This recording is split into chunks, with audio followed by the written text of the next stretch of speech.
exhausted. I mean, it's tiresome to hearing these stories, and I mean, for every death or serious injury, there's accidents that, you know, are minor injuries or people walk away from, but there's still trauma attached. And so it's very hard to know, you know, we've committed to Vision Zero as a town, but these things keep happening on these roads that we know are dangerous, and we know there's ways to fix them, and the town is working on that, but it's hard that this keeps happening.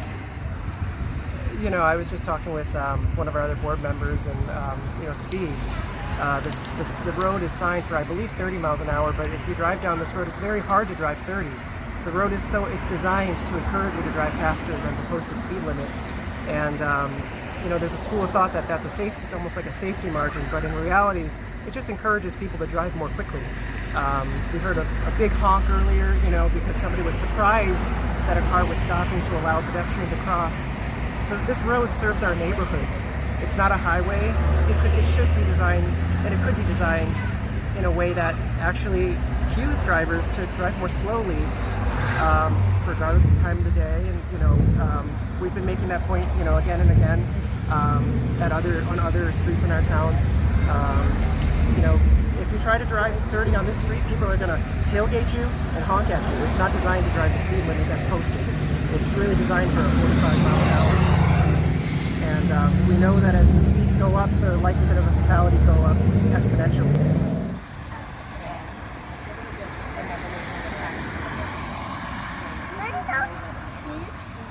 These are called bush shoes, and we put them on. What was his name? His name was, oh my gosh, I want to say Josh. Marczak. I'm blanking on the first name. Let me look it up. The heart says,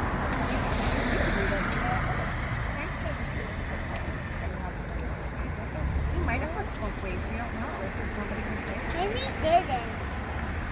Sometimes people look both ways and they still get Right, hard. That's why it's so important to be careful. Well, sometimes even if you look both ways, you can still get hit. It's not just pedestrian crashes, it's accidents, motor vehicle incidents that are occurring. Again, as I was mentioning earlier, it's a collective effort for prevention, whether it's the motorists, whether it's the pedestrian in the community. We all have to pay attention, we all have to slow down, we have to put our devices down, leave our radios alone, and just pay attention and be safe. I think if I had my druthers, we'd like everyone to wear light-colored clothing, bright-colored clothing, but if you're just walking throughout your day, walking from work or to lunch, you're probably not going to be able to do that. So that is something that could help, but it's not the end-all, be-all, but it is another part of the pie that we all can work together to increase safety. Yeah, well, the town has put a target hardening. We've done evaluation of different intersections. There's been raised crosswalks. There's been additional speed enforcement. There's been education on, again, pedestrians and operators. There's a lot that's going on. And as you know, we've applied for speed enforcement cameras and red light cameras through the grant, so we are doing a lot. David Goldfarb, age 80, killed by a driver while walking near Albany Avenue and Mohegan Drive on January 6, 2024. Carlos Garlaza, age 60, killed by a driver while assisting a person at the corner of Mohegan Drive and Carlisle Road on December 21st, 2022.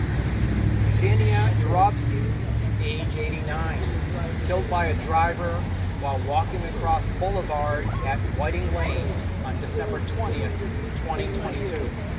Bob O'Neill, age 61, killed by a driver while standing on the sidewalk on the corner of Farmington Avenue and